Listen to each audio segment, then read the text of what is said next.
Peggy 16.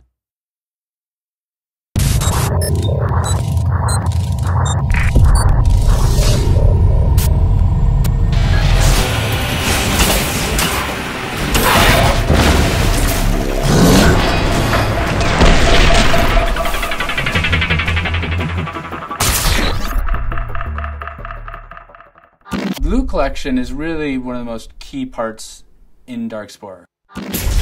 As you progress through the game, the planets you beam down to and the enemies you meet will become progressively harder. One key way to keep your squads alive is to collect better loot to upgrade your creatures with. Like most action role-playing games, Darkspore is mainly about finding and collecting the most powerful loot for your creatures. What makes Darkspore unique is how many different kinds of loot there is to collect, as well as the way you can collect it. There are two different ways to acquire loot in Darkspore. The first is dropped loot. You'll find this, anytime you kill an enemy, there's a chance it'll drop loot. One of the most basic would be health and energy orbs. These not only replenish the health and energy of your current creature, but actually of the creatures in your squad and the creatures that your friends are controlling as well. You'll also collect DNA helixes along the way. DNA is the currency of Darkspore, and it is necessary when you want to attach genetic parts to your creatures. The parts you find are based on the level of the enemies you're facing. Parts in Darkspore can be found in 4 different rarity levels. There are common items which just increase your health. There are uncommon items which have a random suffix that will give you an additional stat. Then there are rare items which not only have a suffix but have additional stats and are more powerful. And then finally there are the epics which have 2 additional stats and are even more powerful. A lot of the strategy of Darkspore comes from taking loot that you find and pairing it up with the correct heroes. Catalysts are instant buff crystals that drop in a level. As you can see here, you have a grid that you'll be filling up with catalysts as you pick them up. Each catalyst has a different color.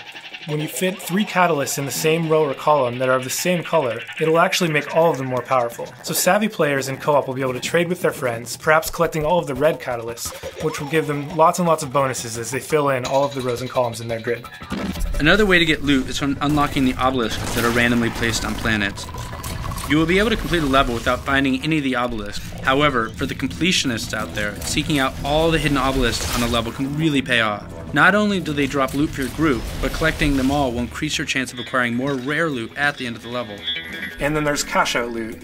So when you choose to cash out in the push your luck system, you'll be awarded with kind of more powerful handcrafted loot. Here you can see that I got a gold medal because I killed every single enemy, a silver medal for finding obelisks, and a bronze medal because I finished with only a single creature remaining. On this screen, I can now decide to either collect my reward, or I can put it all on the line and face this next challenge. But if I continue and fail, I'll lose all of the bonus loot that I'd earned from this chain. If I choose to cash out, Helix will evaluate my performance across the entire chain of levels and award 1 piece of loot per planet completed. The better the medals that I've earned, the better my odds are of earning rare and epic bonus loot. But even this part is more powerful than most of the loot that you'd find in a level. Thanks guys for listening, and we'll have more of these videos coming out shortly, and I can't wait to tell you guys more about the game.